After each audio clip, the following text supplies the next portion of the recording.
Vamos a ver el tema que ellos quieran. Pónganse de acuerdo qué tema y me dicen. El sábado. Listo. Vamos a tocar el sábado y el domingo. Un aplauso para los demás. Ajá. No es que no escuché. Vamos a darle chance, uno de los dos. Uno de los dos habla de la iglesia y uno de los dos habla del sábado. No me van a hablar los dos. Uno escoge. Usted se presentó.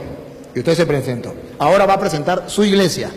Mi iglesia es la iglesia adventista, nació en tal fecha, la fundó Julano de tal, está en las Sagradas Escrituras, aquí, este es nuestro fundamento. Y luego yo. A ver, ¿cuál de los dos va a hablar de la iglesia?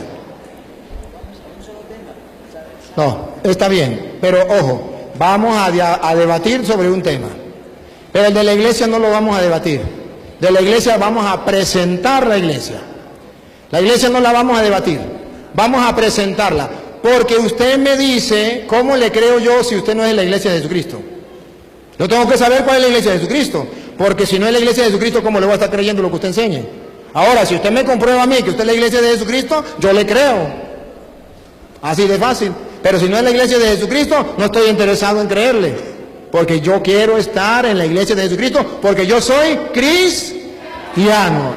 Jesucristo es el Señor. ¿Escucharon la homilía de esta mañana, verdad? Jesucristo es el Señor. Si Él es el Señor, hay que hacer lo que Él manda, lo que Él diga. Entonces aquí se trata de ver qué dijo Jesucristo. Hermano querido, uno de los dos, ¿cuál de los dos va a escoger el tema de la iglesia para presentarla? ¿Usted? Voy a hablar con usted. Las cámaras están filmando y el mundo entero lo está siguiendo. Usted tiene que demostrarle al mundo entero que la iglesia adventista del séptimo día fue fundada por Jesucristo. Si no fue fundada por Jesucristo, tiene que decir quién la fundó y cuándo. Lo único es que si usted dice que fue fundada por Jesucristo, usted tiene que mostrarme en el año 100, o en el año 200, o en el año 300, en el año 1000, dónde estaba esa iglesia, cómo se llamó un pastor de su iglesia, para que haya constancia. Porque yo puedo decir, la iglesia mía es la de Jesucristo, y la fundé ayer. Entonces, ¿cómo me tengo constancia? Tiene que haber constancia. Y tiene que mostrarle al mundo que esa iglesia es de Jesucristo, que la fundó Jesucristo. Y yo entonces también voy a hacer lo mismo. Voy a decir que la iglesia de Jesucristo es esta, por esto y por esto. Y así nos vamos a entender. Si usted no lo hace, nadie le va a decir nada porque no lo vamos a debatir. Pero va a quedar registrado para el mundo entero que usted no dijo nada. Puede ser que usted dé vuelta y hable de una cosa, hable de otra, menos de la iglesia. Es el tiempo suyo y usted hace lo que usted quiera con su tiempo. Usted puede hablarnos aquí de la reencarnación, por decir un ejemplo. Usted puede hablarnos aquí de cómo es lo extraterrestre. Usted tiene su tiempo y habla de lo que usted quiere. Pero el público está evaluando si usted habló de la iglesia. Y si usted mostró que su iglesia es la de Jesucristo. Eso es lo que va a evaluar la gente. Si usted no lo hace, la gente suma, resta y le da la puntuación. Y el problema es que si usted no lo hace, yo sí lo voy a hacer. Entonces la gente va a quedar clara. Ese es el problema. Lo repito, no va a hablar de otra cosa, va a hablar de la iglesia con fundamentos bíblicos. Y si habla de otro tema que no sea el de la iglesia, eso es problema suyo. Pero usted y los demás nos daremos cuenta que evadió la pregunta, se fue por otro lado, dijo muchas cosas, pero no dijo lo que queríamos. ¿Cuál es el fundamento de la iglesia? Vamos a dar ese fundamento, esa presentación de la iglesia, vamos a darle media hora o 40 minutos. No, el Señor dijo que podía ser como vigilia, que él tenía tiempo. Vamos a darle 40 minutos a una hora, usted escoge. 40 minutos a una hora, no nos pasemos ni nos bajemos. Si usted quiere bajarse, se baja, pero no se pasa. ¿Le parece una hora o 40 minutos? Si usted quiere menos, usted lo hace menos, pero ponemos una hora, 40 minutos. En 40 minutos él va a poner lo de la iglesia. Si él lleva 5 minutos o 10 minutos y considera, escúcheme, hermano, si usted lleva 10 minutos o 15 minutos y usted considera que ya dio la presentación de su iglesia, simplemente puede decir hasta aquí y se sienta y listo. Y yo agarro y doy la presentación de mi iglesia. Y entonces no hay ningún problema. Lo que no puede es pasarse de 40 minutos. Eso sí. Bien, ¿se llama cómo que se llama usted? Démosle la bienvenida a nuestro hermano Javier Rueda, adventista del séptimo día. Bienvenido. No, él va a trabajar con este micrófono. Si usted quiere leer, usted lee. Si no, aquí hay un lector, o si no, pone a leer a su compañero o su compañero como usted quiera. El tiempo, los árbitros, por favor. Los árbitros. A ver, ponga uno que tenga cronograma para que nos ayude allí. Las muchachitas les avisan a los árbitros. Venga para acá y se siente aquí con los árbitros para que usted le muestre a los árbitros el... Niña, cuando comience el hermano a hablar, usted pone a trabajar. Y cuando lleve 40 minutos, le falten 5 minutos para los 40, usted le dice a los árbitros para que los árbitros le avisen. Ustedes le avisan a él cuando falten 5 minutos, ¿le parece? Bueno, comenzamos pues.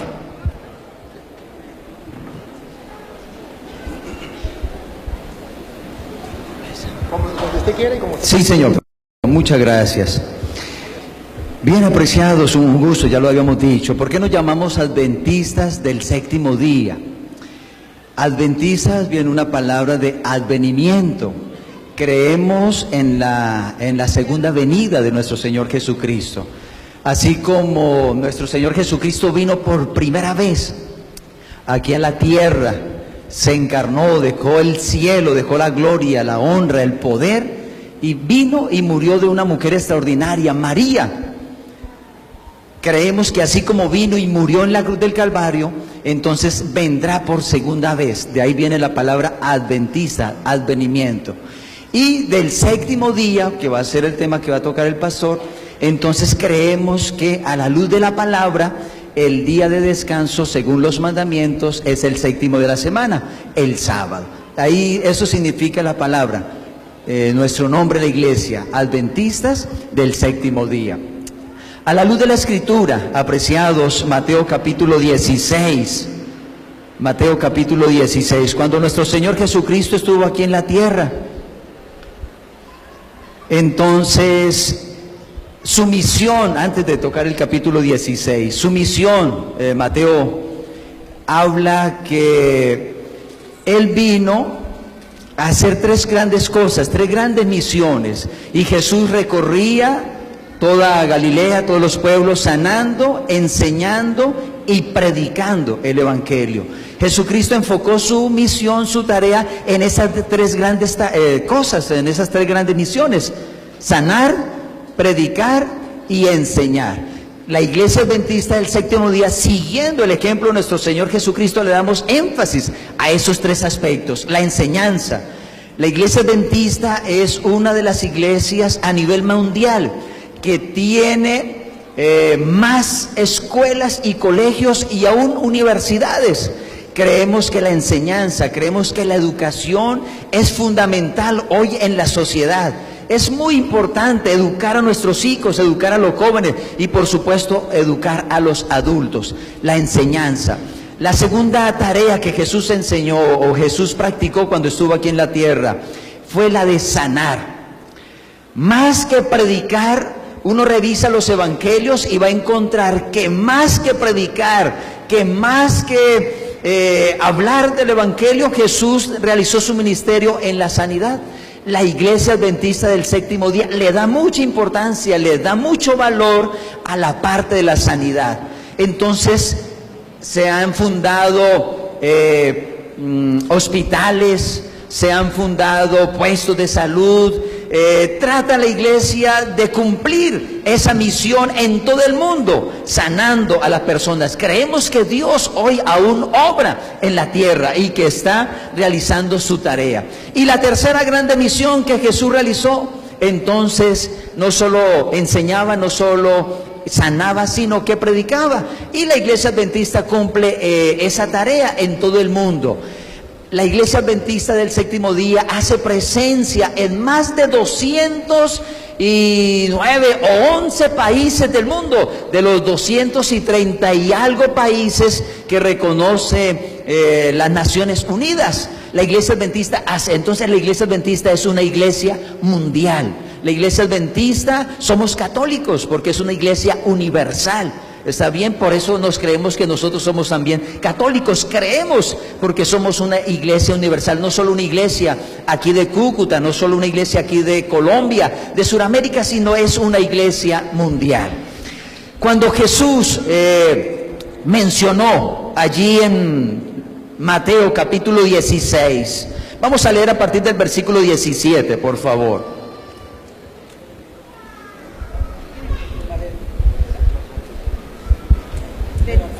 Sí, ayúdenme, por favor. Sí, Mateo 16, 17. Dice, los fariseos y los seduceos se le acercaron para tentarlo. Perdón, Mateo. Ese es Mateo. 16, 17. 16, 17. Sí. Acá. Jesús le respondió, dichoso tú, Simón, hijo de Juan, porque eso no te lo ha revelado la carne ni la sangre, sino mi Padre que está en los cielos.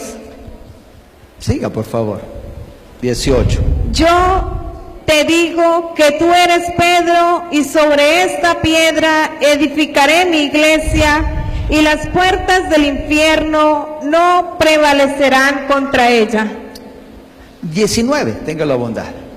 Te daré las llaves del reino de Dios, y lo que ates en la tierra quedará atado en los cielos, y lo que desates en la tierra quedará desatado en los cielos. Muy bien, gracias, muy amable. Jesús aquí está estableciendo, razón del tiempo quizás no lo hacemos, pero los capítulos anteriores Él está reuniendo su equipo. Él llamó entonces a 12 discípulos y en esta ocasión, en un encuentro con Pedro, le dijo esa palabra famosa que nosotros conocemos y recordamos: bienaventurado eres Simón Pedro, hijo de Jonás. La discusión era una en el versículo anterior, versículo 16, ¿cierto? Respondió Simón Pedro a la pregunta de Jesús: ¿qué dice la gente? ¿Quién soy yo?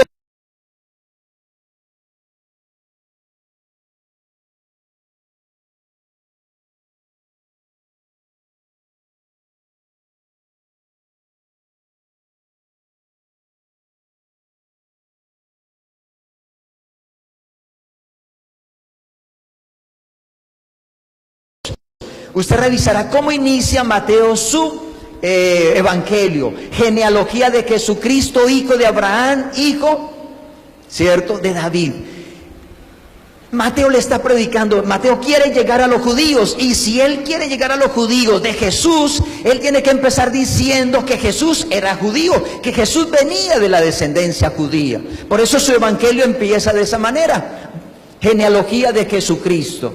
Y luego entonces que une su equipo y frente a la pregunta: ¿quién dice la gente? ¿Quién soy yo? Porque tristemente el evangelio igual dice: a los suyos vino y los suyos no lo conocieron.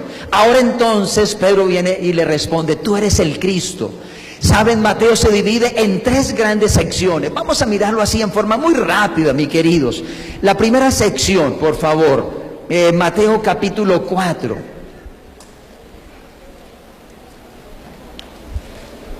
Vas desde Mateo capítulo 1 hasta Mateo capítulo 4.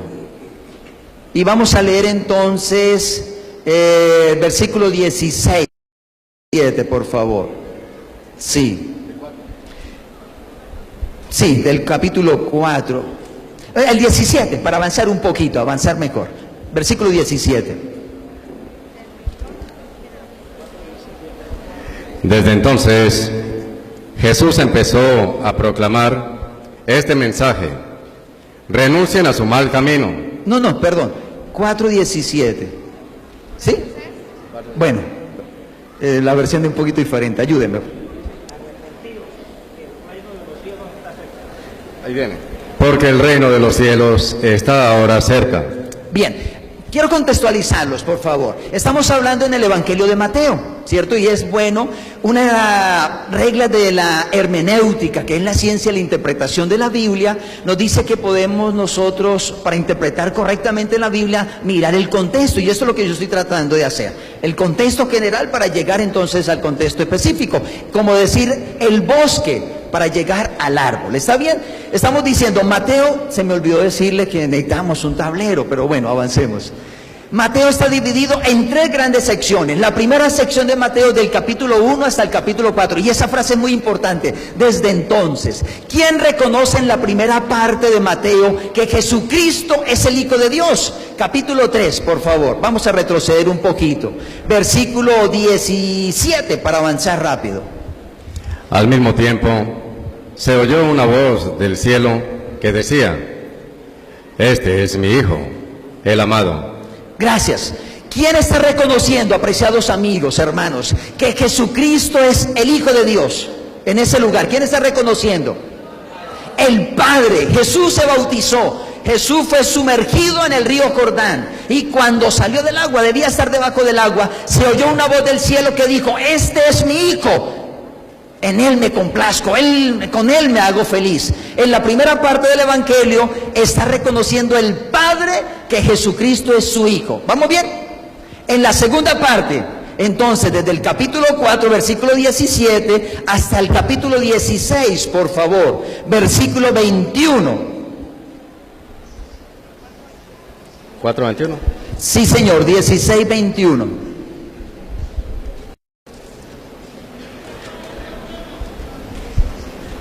Perdón, pastor.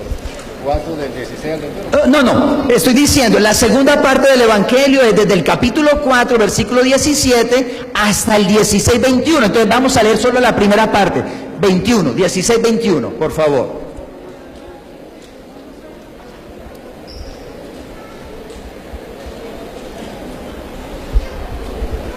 A partir de ese día, Muy bien, ahí está. ¿Por qué digo esto, mis queridos? ¿Cuál fue la frase del 4:17?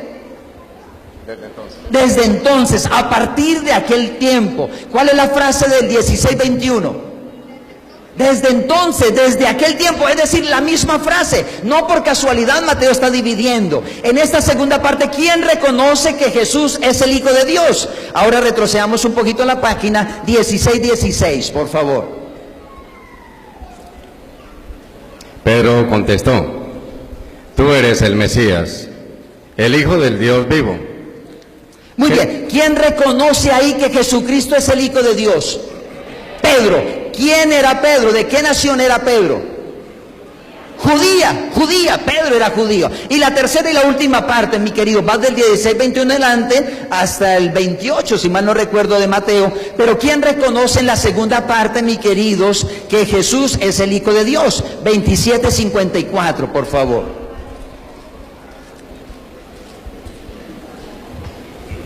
Diecisiete, no, 27, 54. El capitán y los soldados que custodiaban a Jesús, al ver el temblor y todo lo que estaba pasando, se llenaron de terror y decían: verdaderamente este hombre era Hijo de Dios. Gracias, mi apreciado. En esta tercera parte, ¿quién está reconociendo que Jesús es el Hijo de Dios? ¿Quién? Andrés. El centurión y los soldados. ¿De qué nación eran el centurión? Romanos. Entonces, resumiendo, por favor, estamos hablando del Evangelio de Mateo. Yo estoy tratando de colocarlos en el contexto general para llegar a Mateo capítulo 16, contexto específico. Mateo divide su evangelio en 3 grandes secciones. En la primera sección está reconociendo el Padre que Jesucristo es el Hijo de Dios. En la segunda parte, ¿quién está reconociendo que Jesucristo es Hijo de Dios?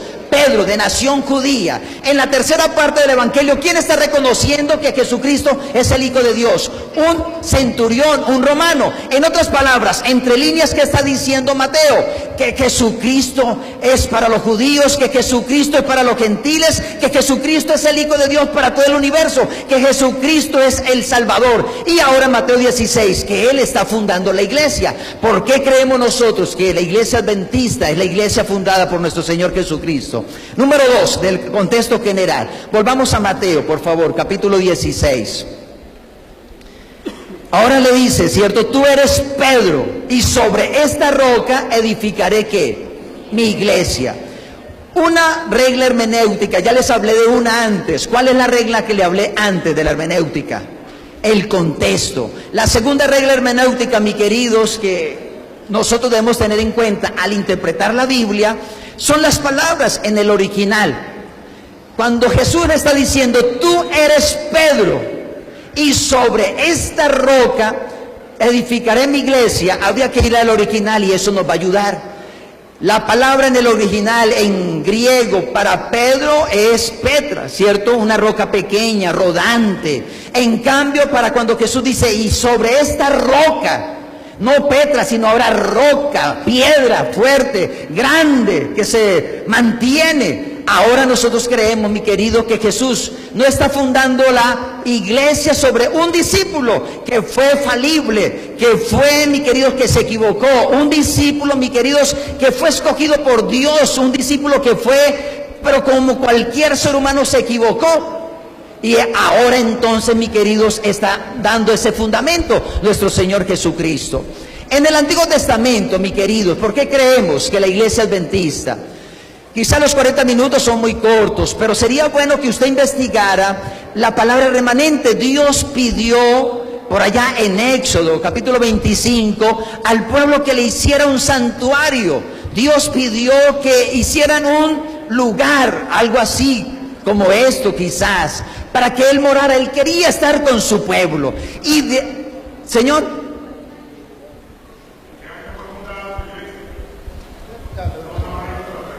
pero un momentico, la pregunta no hay pregunta. Él está exponiendo y nosotros escuchamos y punto. Gracias. Estamos mencionando, ¿cierto?, como el contexto. Ahora en el pueblo de Israel, mis queridos, Dios siempre ha mantenido su iglesia. Dios siempre ha mantenido su iglesia, su congregación, su pueblo. Vamos ahora entonces al Nuevo Testamento, mi querido. Dios escogió a su iglesia. Vamos a Apocalipsis capítulo 12, por favor. Mira una grande característica.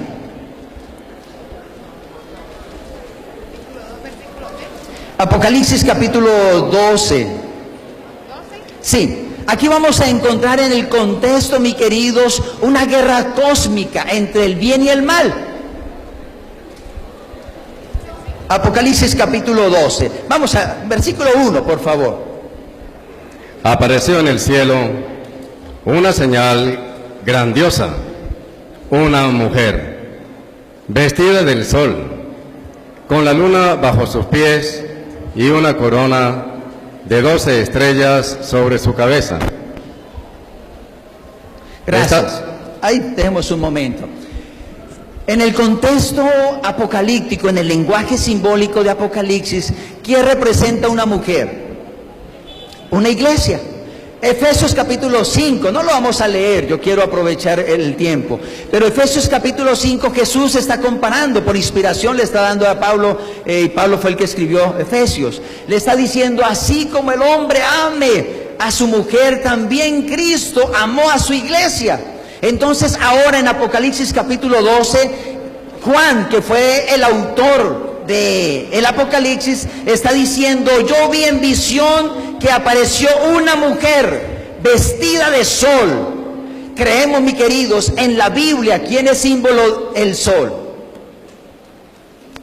El Señor Jesucristo, ¿cierto? Es símbolo, el sol es símbolo de nuestro Señor Jesucristo. El fundamento de la iglesia, ¿por qué nosotros creemos que la iglesia? Una mujer entonces vestida de sol y la luna debajo de sus pies y sobre su cabeza una corona de 12 estrellas. El fundamento, mis queridos, tanto del Antiguo como el Nuevo Testamento. Creemos que la iglesia verdadera, nosotros creemos como adventistas del séptimo día, que la iglesia verdadera no puede creer solo en el Nuevo Testamento o en el Antiguo Testamento. Se basa en toda la palabra. Ahí está entonces el Señor Jesucristo, el sol, la luna y las estrellas, el Antiguo Testamento, el Nuevo Testamento. ¿Y qué sucedió? Versículo 2, por favor. Está embarazada y grita de dolor porque le ha llegado la hora de dar a luz.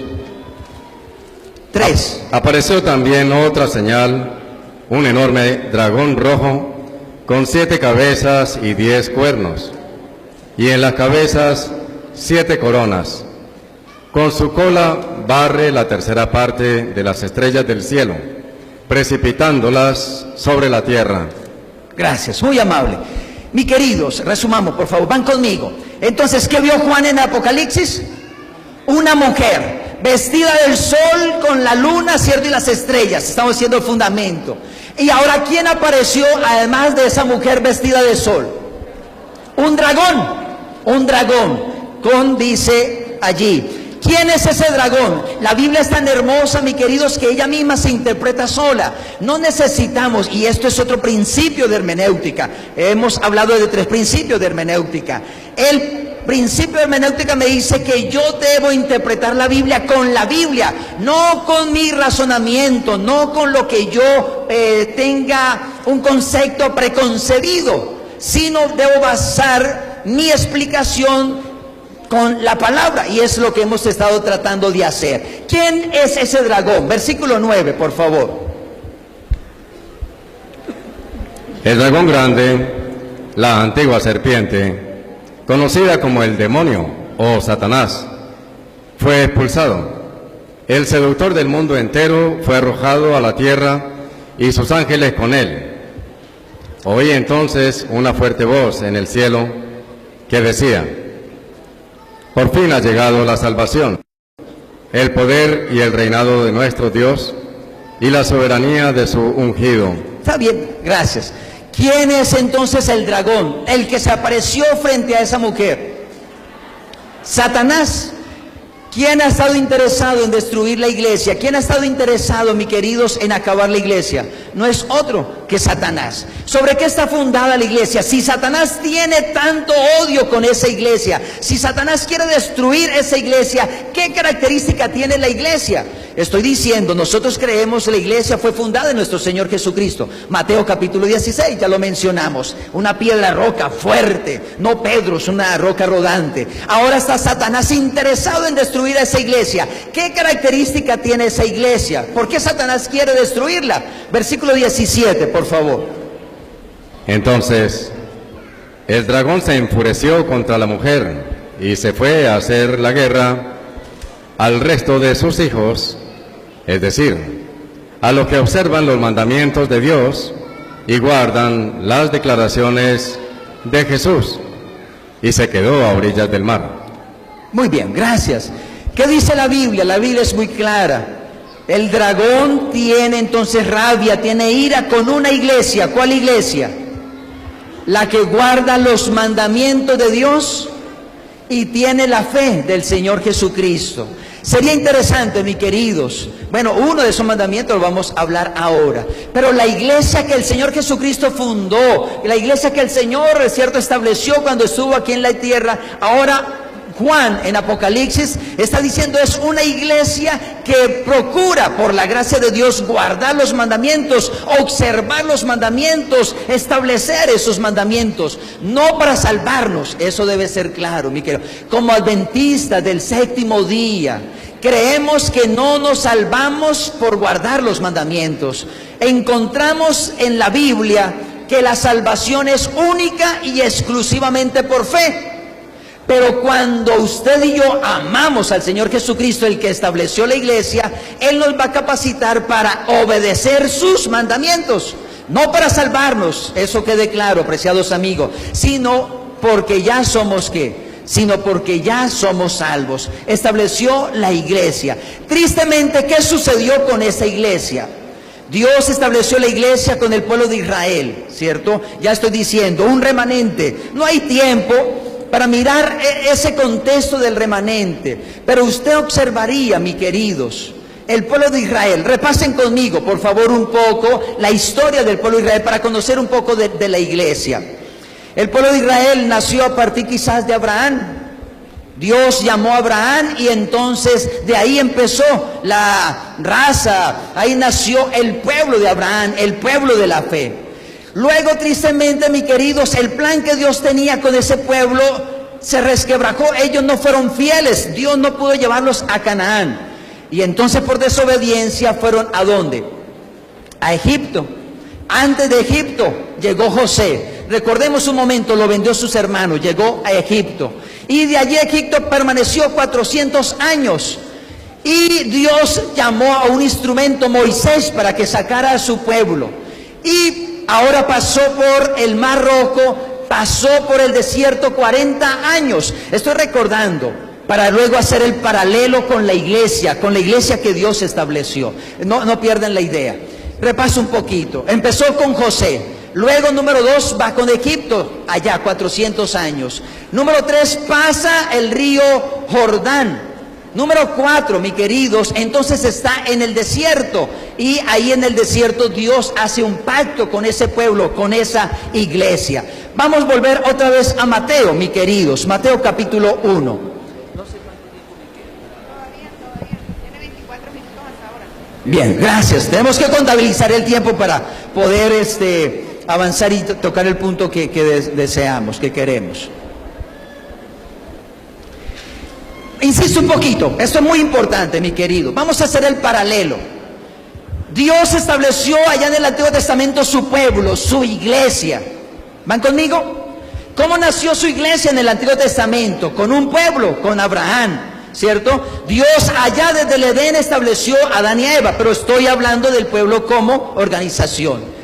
Ahora ese pueblo no cumple el plan de Dios, va a Egipto, pasan 400 años esclavos, salen, número 3, pasan por el Mar Rojo, número 4, llegan al desierto, y van a ver ustedes el paralelo tan importante y valioso que ahora Mateo hace de la iglesia del Señor Jesucristo. Mateo capítulo 1, por favor. Mateo capítulo 1. No, déjenme me ubico un poco. Versículo 19, tenga la bondad. 1:19.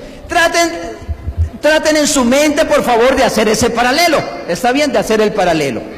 Su esposo José pensó despedirla, pero como era un hombre bueno, quiso actuar discretamente para no difamarla. Listo, hasta ahí está bien. En Mateo capítulo 1, ¿quién empieza la historia? José, que tiene un sueño como el José del Antiguo Testamento. Capítulo 2, bueno, antes de avanzar, en el Antiguo Testamento, la iglesia que el Señor fundó, ¿qué pasó con José? ¿A dónde llegó? Ayúdenme, ya lo repasé, a Egipto. En el capítulo 2, ¿a dónde va su iglesia, mis queridos? ¿A dónde va su nueva iglesia? Mateo capítulo 2, versículo 15. Permaneciendo allí hasta la muerte de Herodes. Así se cumplió lo que había anunciado el Señor por boca del profeta. Llamé de Egipto a mi hijo. Muy bien, ¿a dónde está su iglesia, mis queridos, ahora? Jesucristo, en el capítulo 2. ¿A dónde? A Egipto, a Egipto. José en el Antiguo Testamento en Egipto, Jesús, la iglesia antigua. Ahora la iglesia en el Nuevo Testamento, José, ¿cierto? Va a Egipto con Jesús y así se cumplió lo que dice la Escritura. Luego de Egipto, ¿cuánto tiempo permaneció?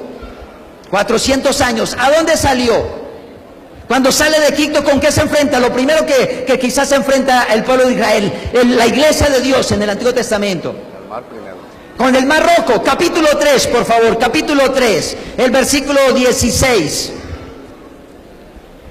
Una vez bautizado, Jesús salió del agua. En ese momento se abrieron los cielos y vio al Espíritu de Dios que bajaba como una paloma y se posaba sobre él. Muy bien, gracias. En el capítulo 3 de Mateo, mis queridos, ¿qué está pasando con la iglesia, con el Señor Jesucristo? ¿A dónde está yendo? ¿Qué está pasando con él? No oigo. el bautismo. Insisto un poquito porque esto me parece que es bien importante. José, Egipto, el Mar Rojo, antiguo, su pueblo Israel, en la iglesia. En el Nuevo Testamento, entonces, Jesús empieza con José, que tiene sueños. Número 2, mis queridos, va a Egipto, como se cumplió la profecía. Número 3, entonces, es bautizado con el paralelo del Mar Rojo. Número 4, número 4, mis queridos. Después que pasa el pueblo de Israel el Mar Rojo, ¿a dónde llega? Antes, el desierto. ¿Cuántos años? 40 años. Capítulo 1, por favor, versículo 1, capítulo 4. El Espíritu condujo a Jesús al desierto para que fuera tentado por el diablo. Versículo 2. Y después de estar sin comer 40 días y 40 noches, al final sintió hambre. Muy bien. ¿Cuánto tiempo estuvo Jesús en el desierto? 40 días. ¿Cuánto estuvo el pueblo de Israel en el desierto? 40 años, mi querido. ¿Están viendo el paralelo? Jesús está cumpliendo, mi queridos, lo que el pueblo de Israel, su remanente, no cumplió. Y allá yo quiero llegar. Ahora, mi querido, después en el desierto el pueblo de Israel, ¿qué Dios le da? En el desierto, algo muy famoso, algo que conocemos. ¿Qué le da Dios al pueblo de Israel? Su pueblo. Los 10 mandamientos en un monte. Éxodo capítulo 19. Ahora vamos a Mateo capítulo 5, por favor. Mateo capítulo 5, por favor. 1. Jesús, al ver toda aquella muchedumbre, subió al monte. Se sentó y sus discípulos se reunieron a su alrededor. Entonces comenzó a hablar y les enseñaba diciendo: felices los que tienen el Espíritu. Gracias. En el capítulo 5 entonces encontramos a Jesús, ¿dónde? En un monte, y enseña las bienaventuranzas. Sería interesante, pero claro, no quiero desviarme del tema.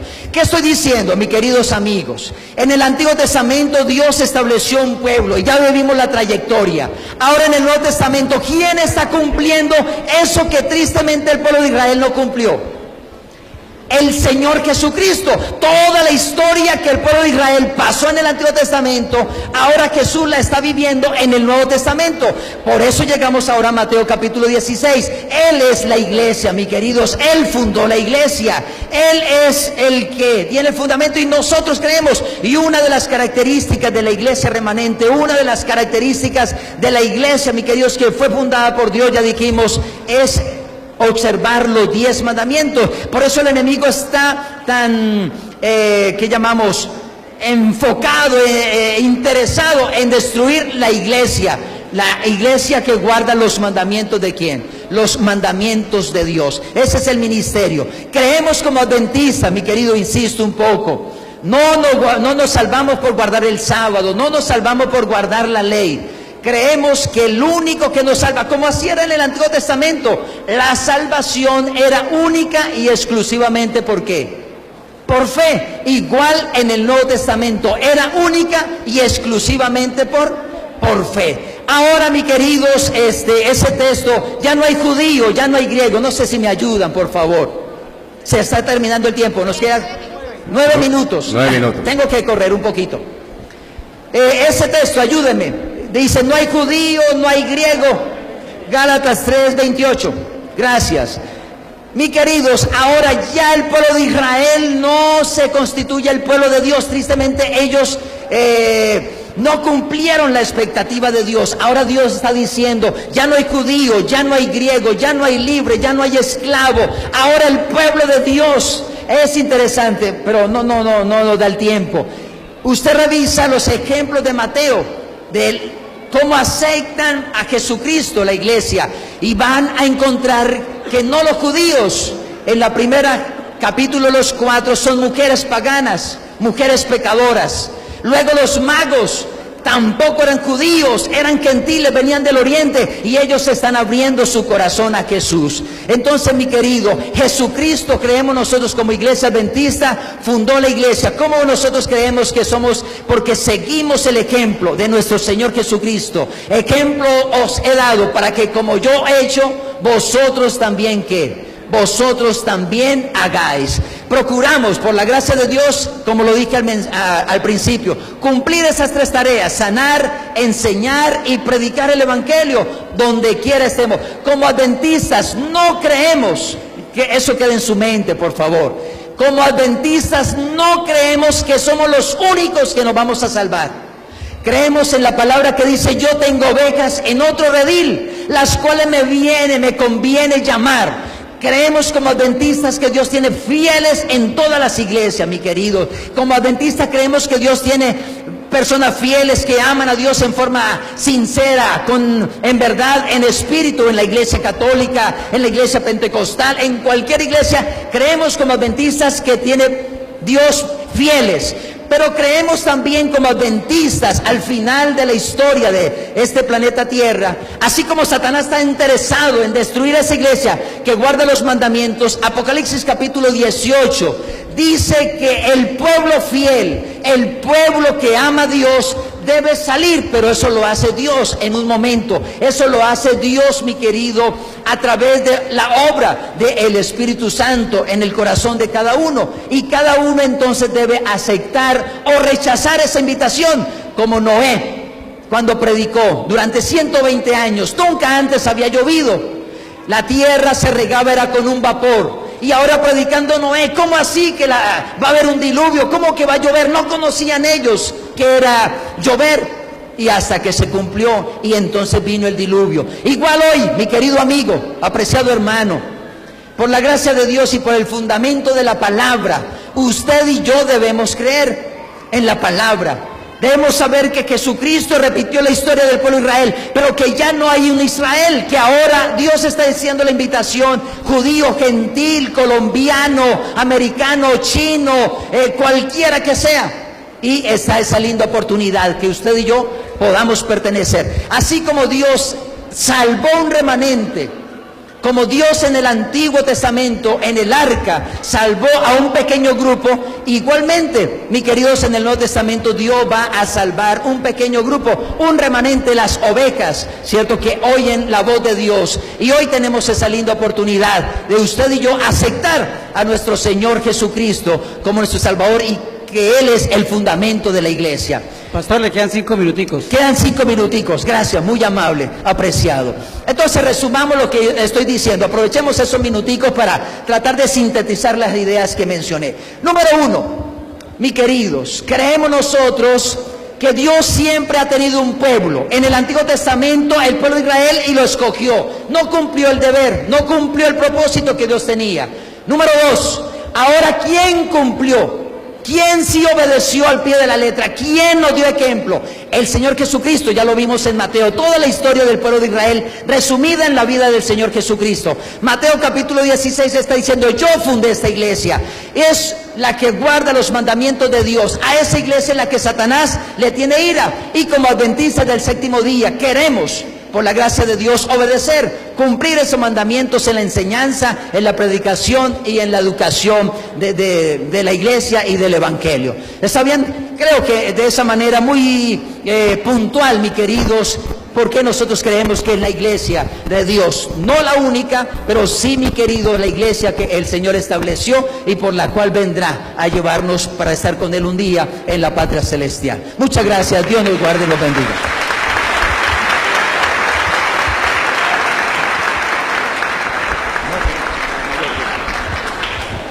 Bien, calientico. De una, ponga ahí el tiempo, dígame el tiempo de nadie. Bien, ya escucharon, cada quien saca sus conclusiones. Voy a poner por qué la iglesia católica es la de Jesucristo. Miremos la figura en el Antiguo Testamento como lo hizo, allá número 27:15 en adelante. Ustedes van a ver números 27:15 en adelante. Ustedes van a ver que desde el Antiguo Testamento Dios se preocupa por su pueblo y no quiere que su pueblo esté solo. Quiere que haya una persona, un hombre de carne y hueso, que coordine, que dirija, aunque sea humano, aunque sea pecador, coordine y guíe a su pueblo. Escúchelo. 27:15. Moisés, pues, dijo a Yahvé, que Yahvé Dios de los espíritus de todos los mortales, designe un hombre para estar al frente de esta comunidad. Dios no quiere que su comunidad, que su pueblo esté sin que alguien lo dirija, y va a escoger a un hombre. Lo hizo en el Antiguo Testamento. Siga. Para que salga y entre al frente de ellos. Él los hará salir y entrar. Y con esto, el pueblo de Yahvé. Escuche, y con esto, El pueblo de Yahvé el pueblo de Dios no se parecerá a un rebaño sin pastor. no se va a parecer a un rebaño sin... En la mentalidad de Dios del Antiguo Testamento es que su pueblo, que él compara con ovejas, no esté sin un hombre de carne y hueso que lo dirija como pastor, que entre y salga. Versículo 22. Moisés hizo como le había mandado Yahvé. Tomó a Josué y lo puso delante del sacerdote Eleazar y delante de todo el pueblo. Le impuso su mano y lo estableció como Yahvé había dicho. Lo estableció como Yahvé lo había dicho. ¿Cómo? A través de la imposición de las manos. Observen que el querer de Dios es que el pueblo no esté como oveja sin pastor. ¿Y a quién va a mandar? No es que él mismo personalmente lo va a dirigir. Él lo va a dirigir por medio de un hombre de carne y hueso, Antiguo Testamento. Y a través de la imposición de las manos, manda a Josué. Y en Deuteronomio capítulo 34, versículo 9, van a ver que esa imposición de manos de Moisés hacia Josué valió la pena, hizo algo importante. Pero tenían a Josué, hijo de Nun, el cual quedó lleno del espíritu de sabiduría, porque Moisés había puesto sus manos sobre él. Observe, ¿para qué era la imposición de manos? Para que recibiera el Espíritu de Dios, el Espíritu de la sabiduría, y pudiese guiar al pueblo. Ya desde el Antiguo Testamento encontramos que Dios tiene un pueblo y lo llama ovejas. Pero Él quiere guiar a ese pueblo. ¿Cómo lo hace? Con un hombre pecador, un hombre de carne y hueso como cualquiera. Lo pone al frente. Y eso se transmite, ese poder, a través de la imposición de las manos.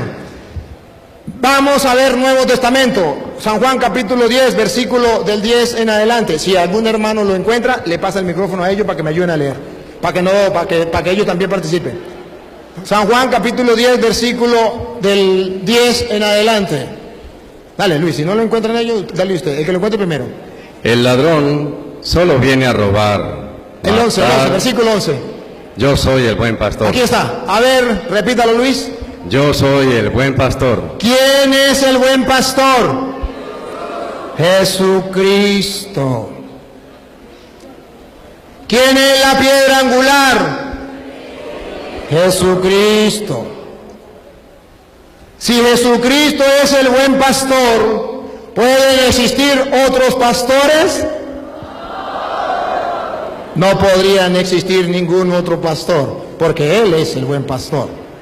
Si Jesucristo es la roca, y solo Él es la roca, y Él es la piedra, y Pedro no puede ser piedra, pues Jesucristo es el pastor, y ellos no pueden ser pastores. Cristo es la piedra, Pedro no puede ser piedra. Él es el buen pastor. Hay un rebaño. Ahora observan que Jesucristo es el buen pastor, pero Él es el buen pastor. Sin embargo, Él quiere que haya otro pastor que Él encarga, que le da la autoridad. No le va a quitar el puesto a Cristo, pero va a hacer las veces de Cristo. Juan 21:15. Ese pastor se llama Pedro, que Jesucristo va a dejar dentro de la iglesia. Y ustedes verán, Juan 21:15, dale. Cuando terminaron de comer, Jesús dijo a Simón Pedro. A Simón Pedro, dale. Simón, hijo de Juan, ¿me amas más que estos? Ajá. Contestó, sí, Señor, tú sabes que te quiero. Y pongan la lupa. Jesús le dijo, apacienta mis corderos. Está dando la autoridad de ser pastor. Cristo es el buen pastor. ¿Pedro es pastor o no es pastor? Sí. ¿Quién lo nombró? Cristo.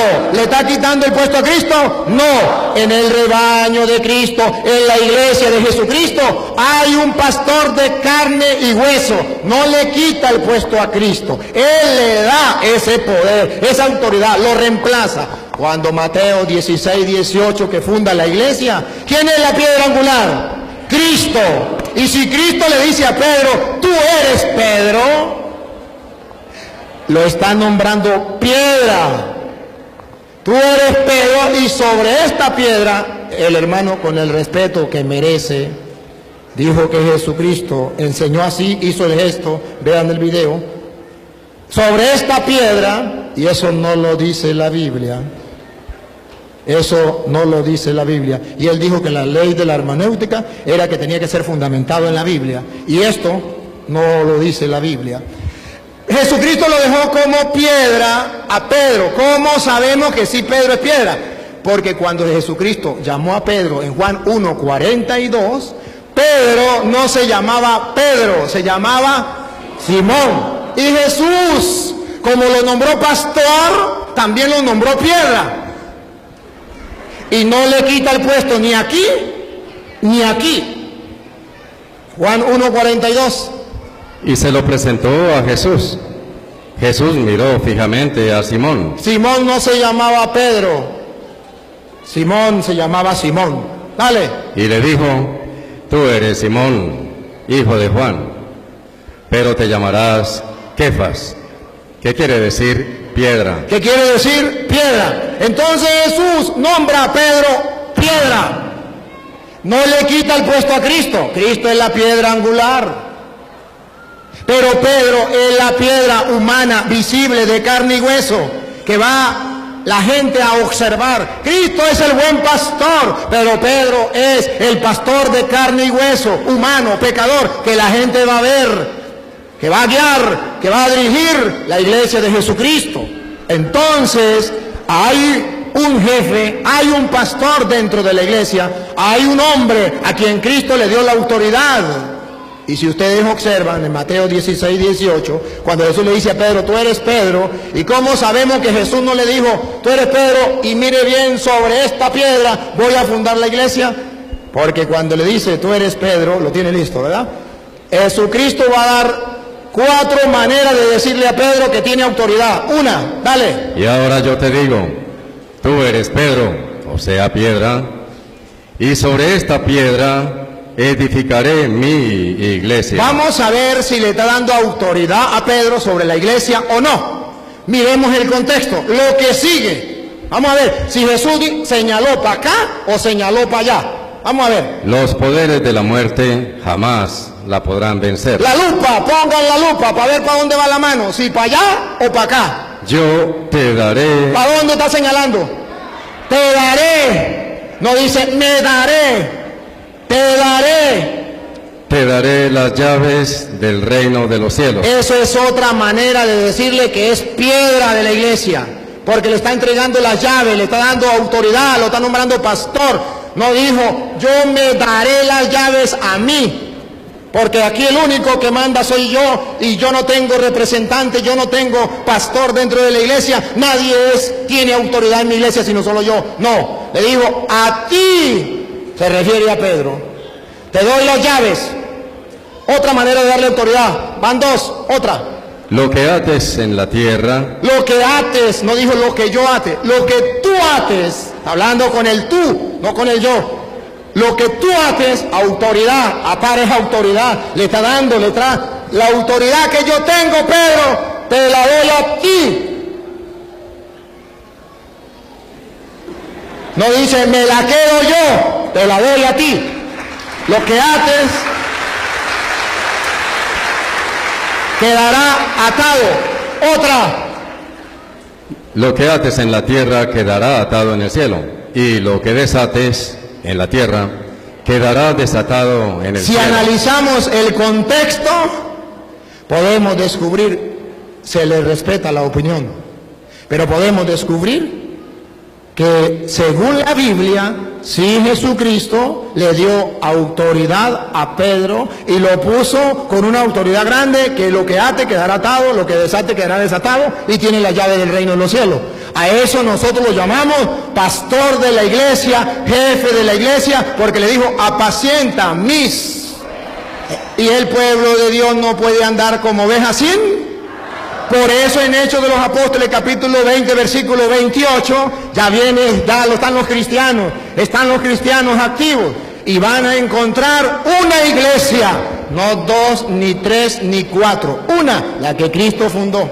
Hechos 20, 28. Una iglesia la van a encontrar ustedes con un guía, con un pastor, pero con una misión. Paren la oreja, con una misión, pongan cuidado. Cuiden de sí mismos y de todo el rebaño, en el que el Espíritu Santo les ha puesto como obispos, o sea, supervisores. Hay un rebaño, el Espíritu Santo puso supervisores, puso obispos. Pastoreen la iglesia del Señor. Aquí, el Señor, ¿cuántas iglesias tiene? Pastoree la iglesia del Señor.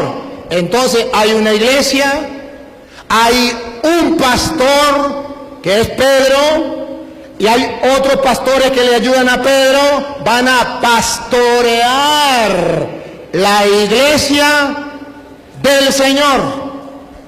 Entonces el Señor sí tiene una iglesia. Entonces sí dejó un pastor, que nadie me puede decir que ese pastor era adventista, o era evangélico, o era nada. Es Pedro, el jefe de la iglesia, y le voy a mostrar por qué de la iglesia católica. Le voy a mostrar. Entonces observen ustedes que aquí deja un pastor. ¿Para qué? ¿Cuál es la tarea? Pongan cuidado. ¿Para qué lo va a pastorear? La que él adquirió con su propia sangre. Él la adquirió con su propia sangre, significa que esa iglesia es importante. Vale oro. Dale. Sé, aquí está. Sé que después de mi partida, de que yo me vaya, se introducirán entre ustedes, se van a introducir entre ustedes, lobos voraces, siga, que no perdonarán al rebaño. ¿Para qué Cristo dejó pastor? Para que los lobos no dañen las ovejas. Van a llegar lobos que van a destruir la oveja. ¿Y quiénes serán esos lobos? Vamos a ver si vienen del monte, si son animales. Dale.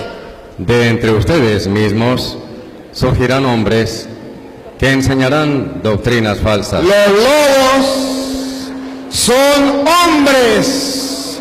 Como los pastores son hombres, los lobos también son hombres. ¿Cómo sabemos que son lobos? Porque enseñan doctrinas falsas. De modo que no cualquier iglesia es la de Cristo. ¿Por qué? Porque una iglesia viene enseñando una cosa, otra viene enseñando otra. La que enseñe doctrina falsa, esos representantes o esos miembros son lobos, porque van a enseñar doctrinas falsas. Y para eso son los pastores dentro de la iglesia. Y Cristo dejó a Pedro. ¿Y cómo sabemos que ese Pedro es de la iglesia católica? Que es la iglesia católica, eso. Porque en Lucas capítulo 22, versículo 31, San Lucas 22, 31, lo que ustedes y yo enseñamos sobre el Papa está en la Biblia. Y lo verán distinto a lo que los hermanos separados, con el respeto que ellos merecen, enseñan. Lucas 22, 31. Simón, mira que Satanás ha pedido permiso para sacudirlos a ustedes. Ahí están todos los discípulos con Cristo, todos los apóstoles. Satanás, el que él decía que está acabando la iglesia y ataca a la iglesia, pidió permiso para atacar a la iglesia, para destruir a la iglesia. Dice, Satanás pidió permiso para sacudirlos a ustedes, para atacarlos a ustedes, a todos. Ahí estaban todos los apóstoles. Y observen que es la iglesia católica, porque en la iglesia católica está el único representante que dejó Cristo, que gobierna toda la iglesia, porque es el pastor, la piedra que Cristo dejó para que la viéramos, visible, pecador, pero visible. Y escuche, pero yo he rogado por ti. Aquí está la primacía de Pedro. Yo he rogado por ti. ¿Por qué no rogó por Juan? ¿Por qué no rogó por Santiago? ¿Por qué no por Mateo? ¿Por qué tenía que ser por Pedro?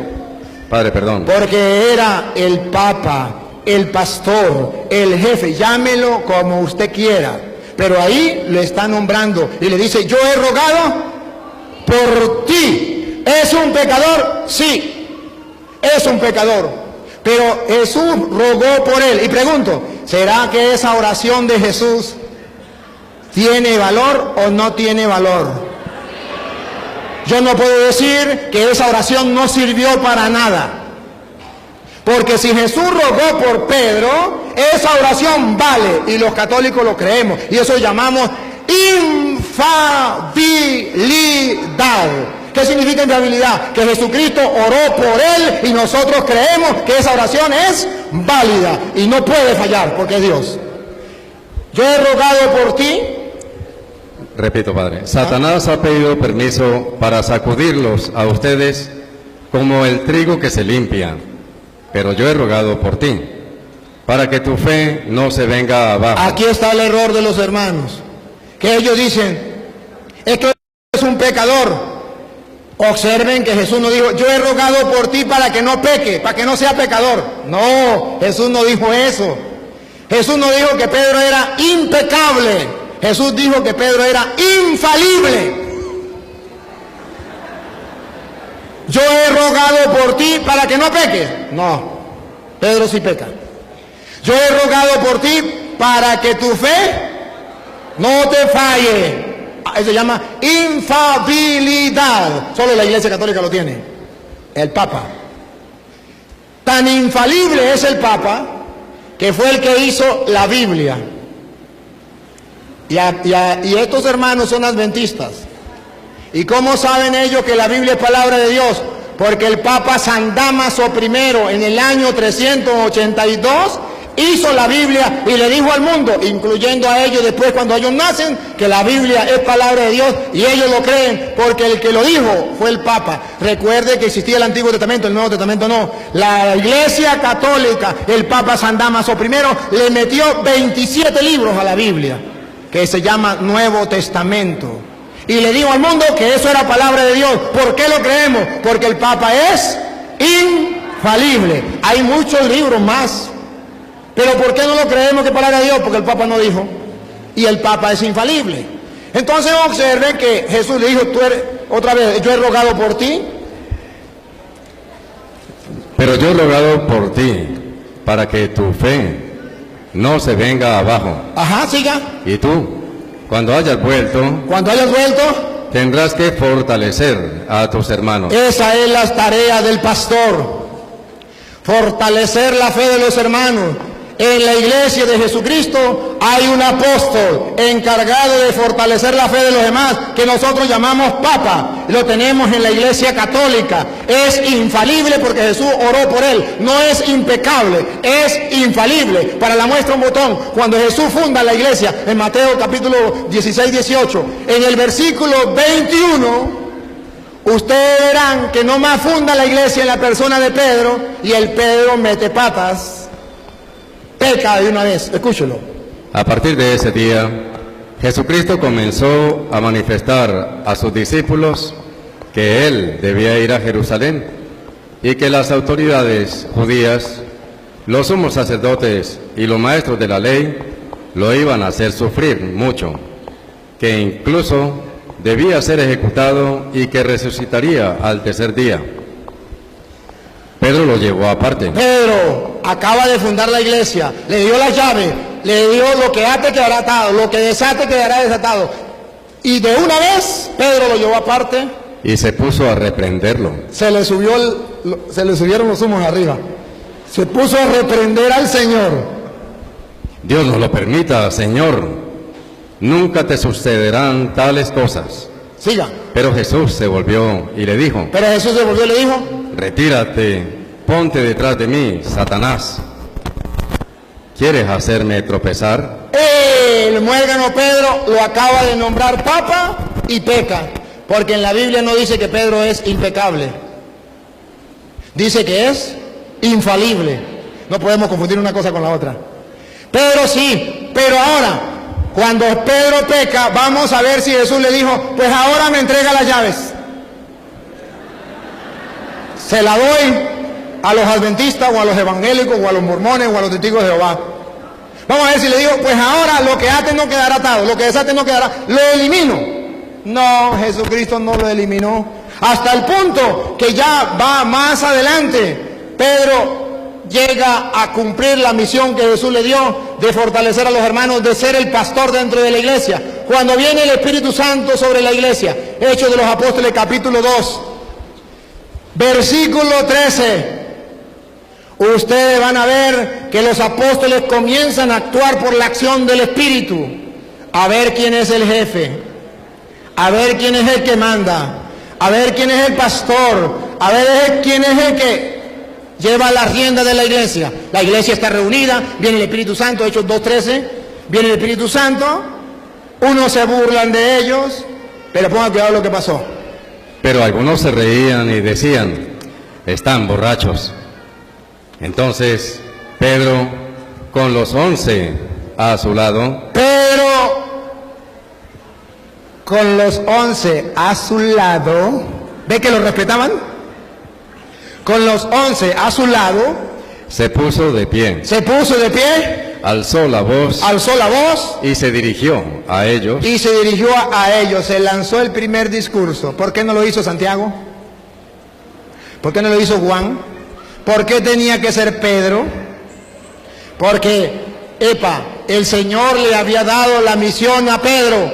¿Qué pasa antes de venir el Espíritu Santo cuando falta Judas? ¿Se acuerda que Judas se murió? Hechos 1:15, Judas muere, falta un apóstol. ¿Quién es el que va a nombrar otro apóstol como Moisés? Pedro. Escúchenlo, Hechos 1:15. Uno de aquellos días, Pedro tomó la palabra en medio de los discípulos. Había allí como 120 personas y les dijo, hermanos, era necesario que se cumpliera la Escritura, pues el Espíritu Santo había anunciado por boca de David lo que hizo Judas. Este hombre, que guió a los que prendieron a Jesús, era uno de nuestro grupo y había sido llamado a compartir. Y ustedes saben la historia. Ya Pedro nombra un nuevo apóstol, Matías. ¿Sí? Un nuevo apóstol. Lo agrega. ¿Por qué lo hace? El que podía hacerlo era Cristo. Cristo le dio las llaves. Cristo le dijo, lo que ate quedará atado. Usted es el pastor que tiene que guiar a las ovejas. ¿Y qué? Le dio la autoridad. Ahora, ¿cómo sabemos que esa iglesia es la iglesia de Jesucristo? Porque en esa iglesia que viene el Espíritu Santo el día de Pentecostés, está la Virgen María como persona importante. Viene en el capítulo 2, pero están en oración en el capítulo 1, versículo 13. Están unidos allí en oración, escúchelo.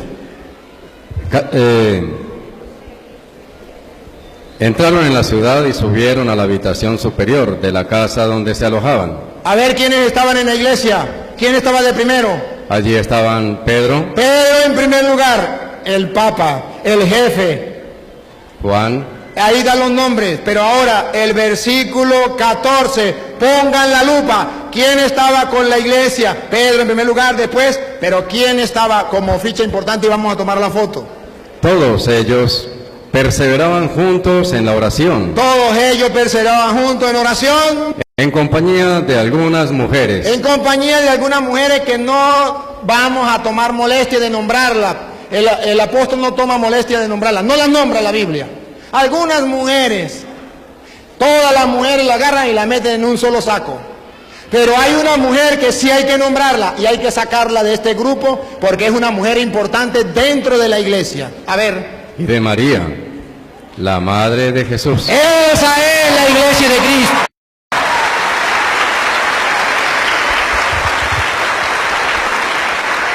Dentro de la iglesia de Jesucristo, donde Pedro está en primer lugar, ahí está María, muy diferente de las demás mujeres. La sacaron del saco de las mujeres y ella es tan importante que dice, María, la madre del Señor. Entonces, la única iglesia que mantiene tiene a María tan importante dentro de la iglesia como la Madre del Señor, la Iglesia Católica. Ahora bien, me quedan 15 minutos. ¿Cómo sé yo más que la Iglesia Católica habla de Jesucristo? Con Biblia en mano. Hechos de los Apóstoles, capítulo 8, versículo 18.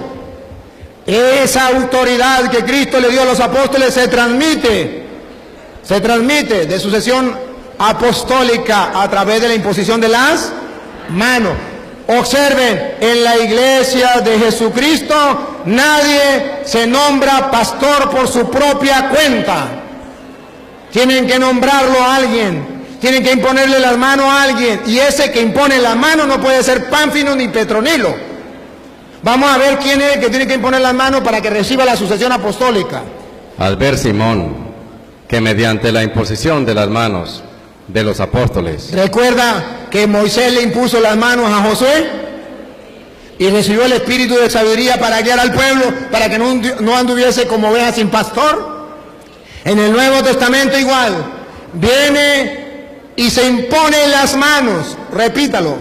Al ver Simón que mediante la imposición de las manos de los apóstoles. Subrayen la palabra de los apóstoles. Esto significa que otra persona que no sea apóstol impone la mano, eso no es válido. No trae la sucesión apostólica. Puede ser que ellos impongan manos, pero vamos a ver la sucesión apostólica si viene desde Cristo. A ver si en el año 200 ellos existían, a ver si en el año 300 existían los adventistas, a ver si en el año 1000 existían los adventistas. Ellos no existían y no tenían sucesión apostólica. La Iglesia Católica trae la sucesión apostólica a través de la imposición de manos. ¿Ustedes han visto una ordenación sacerdotal? Imposición de manos, como lo dice la Biblia, a través de la imposición de manos de los apóstoles. ¿Qué pasaba? Se transmitía el Espíritu. Como lo hizo Moisés con Josué. Diga. Les ofreció dinero. Les ofreció dinero. Y les dijo, denme a mí también ese poder. Dame a mí ese poder, ¿para qué? De modo que a quien yo imponga las manos, reciba también el Espíritu Santo. Él quería tener la sucesión apostólica para él nombrar nuevos apóstoles con sucesión apostólica. Y no se lo vendieron porque eso no se vende. Así no es el que quiera ser pastor, es el que Dios llame, es el que a través de los apóstoles le impongan las manos. Ahora bien, ustedes van a ver que Pablo, antes. ¿Cómo sabemos que es la Iglesia Católica con la sucesión e imposición de manos? Porque recuerda que Esteban lo mataron. ¿Y quién mató a Esteban? ¿Era cristiano o no? ¿Cómo sabemos que pertenecía a la Iglesia de Cristo y tenía la sucesión apostólica? Porque le impusieron las manos en el capítulo 6 de Hechos de los Apóstoles, que no vamos a leer, en el versículo 6, y ustedes lo pueden leer en la casa. Le pusieron las manos. Pero lo van a matar. Y en el capítulo 8, versículo 1, dice que Pablo estaba allí y él agarró la ropa de Esteban. 8:1 de Hechos. Saulo estaba allí y aprobaba el asesinato. Y Pablo estaba allí y miraba el asesinato. Este fue el comienzo de una gran persecución. Entonces la iglesia, cuando mataron a Esteban, Pablo todavía no era católico. Pablo era judío. Y Pablo se convierte a la religión de Esteban. Y en esa religión de Esteban existía la imposición de manos. Pablo se convierte en el capítulo 9, es en el capítulo 8. En el capítulo 9 Pablo se convierte camino a Damasco. Y cuando va camino a Damasco, el Señor le dice, Saulo, Saulo, ¿por qué me persigue? Él ha dicho en Lucas 10:16, al que ustedes escuchan, a mí me escucha, al que ustedes rechazan, a mí me rechaza. Saulo, Saulo, ¿por qué me persigue? Y él dice, ¿quién soy? ¿Quién eres, Señor? Y él le dice, soy Jesús a quien tú persigues. Perseguir a la iglesia de Cristo es perseguir a Jesucristo. Entonces, Pablo perseguía. Pablo se convierte, ahora Pablo se integra a la iglesia y él quiere ser apóstol. ¿Qué tiene que hacer? Que le impongan las Hechos de los Apóstoles, capítulo 13, versículo 2 en adelante. A Pablo le imponen las manos para que él pueda ser apóstol. Si no, no puede ser apóstol. Un día, mientras celebraban el culto del Señor y ayunaban, el Espíritu les dijo, sepárenme a Bernabé y a Saulo y envíenlos a realizar la misión para que los he llamado. Ayunaron oraciones, les impusieron las manos y los enviaron. Les impusieron la mano y los enviaron. Lo nombran apóstol a Pablo. Y Pablo le impone la mano a Timoteo, segunda de Timoteo 1:6. Pablo ya tiene la sucesión apostólica que quería Simón, el mago. A él le imponen la mano y viene Pablo a imponer la mano a Timoteo, segunda de Timoteo 1:6. Le imponen las manos a Pablo para nombrarlo apóstol. Dale, a Timoteo. Por eso te invito a que reavives el don de Dios que recibiste por la imposición de mis manos. Por la imposición de mis manos, sucesión apostólica, se impone las manos, la imposición de manos de los apóstoles le da el poder. Ahora a Timoteo ya le impusieron la mano, ahora Timoteo puede imponer manos. Primera de Timoteo, capítulo 5, versículo 22. Ahora Timoteo puede imponer manos, pero ojo, Pablo le dice, tenga cuidado, ponga cuidado. No impongas a nadie las manos a la ligera, ¿Por qué? pues te harías cómplice de los pecados de otros. Así es la sucesión apostólica dentro de la iglesia. Así se nombran los pastores dentro de la iglesia. Y dentro de la iglesia hay obispos, hay presbíteros, hay diáconos. Observen, primera de Timoteo capítulo 3, versículo 1, los obispos. Primera de Timoteo capítulo 3, versículo 1. Si alguien aspira al cargo de obispo, Al cargo de obispo, diácono, versículo 8. los diáconos también han de ser respetables. Entonces observen ustedes que también existe no solamente el Papa como jefe, existen los obispos, existen los diáconos, existen los presbíteros. Primera de Timoteo capítulo 5. Usted echa cabeza, hace 20 años se murió. Usted no dice nada. Después pare y dio una niña muy hermosa. Y llega y le dice, vecina, estoy con la curiosidad de quién es hija la niña. Pues de mi difunto marido. Pero es que su marido murió hace 20 años. Sí, pero usted recuerda cómo se llamaba mi marido. Luis. ¿Sabe cómo se llama mi niña? Luisa. ¿Ve que sí es hija de mi marido?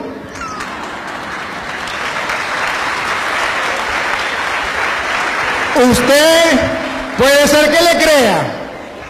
Yo no le creo.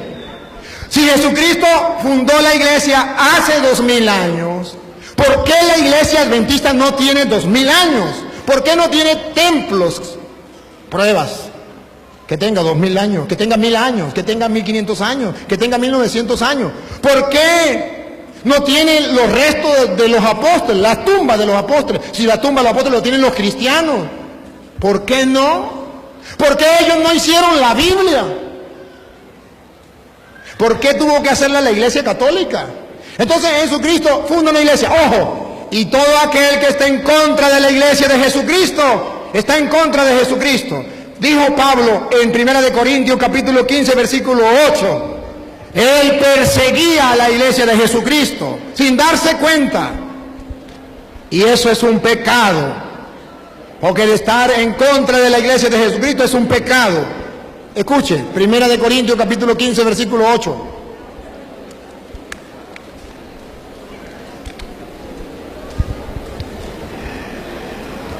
Dale, 1 de Corintios 15, 8. Y se me apareció también a mí.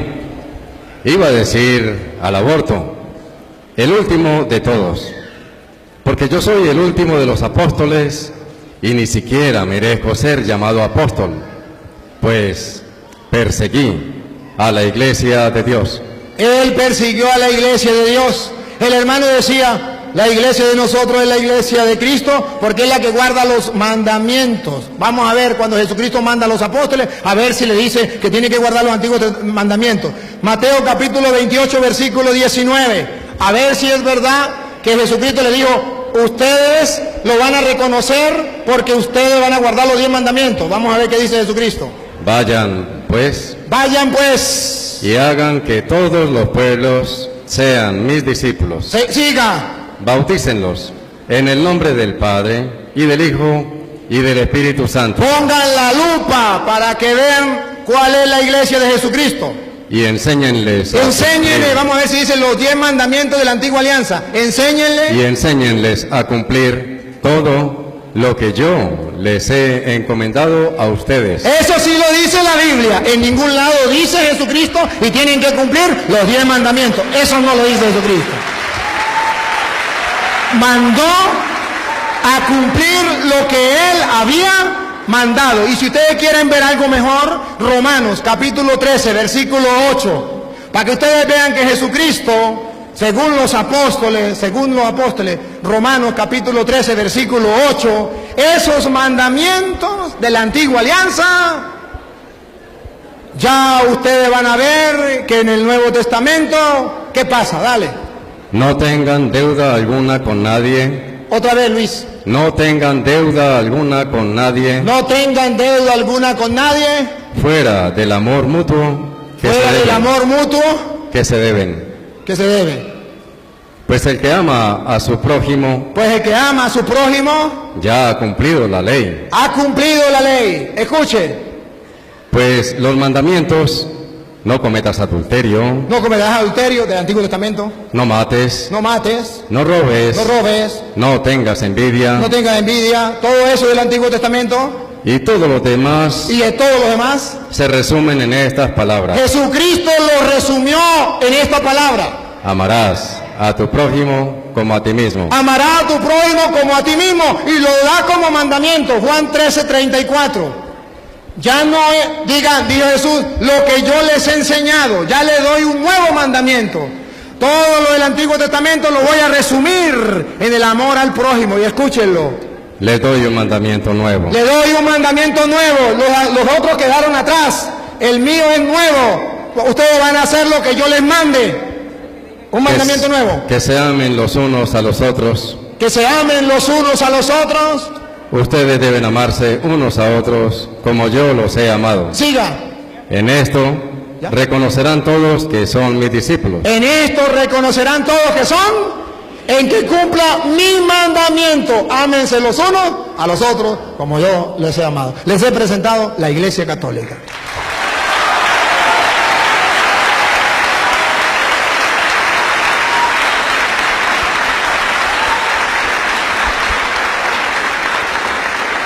Ahora vamos a ponernos de acuerdo.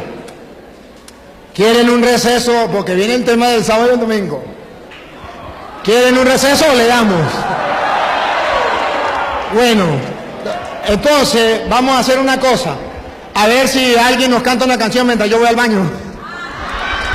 Porque yo tengo que ir al baño, me perdonen ustedes, pero yo tomo agua y voy al baño cada rato. Cántenme una canción mientras yo voy al baño, por favor, ¿sí?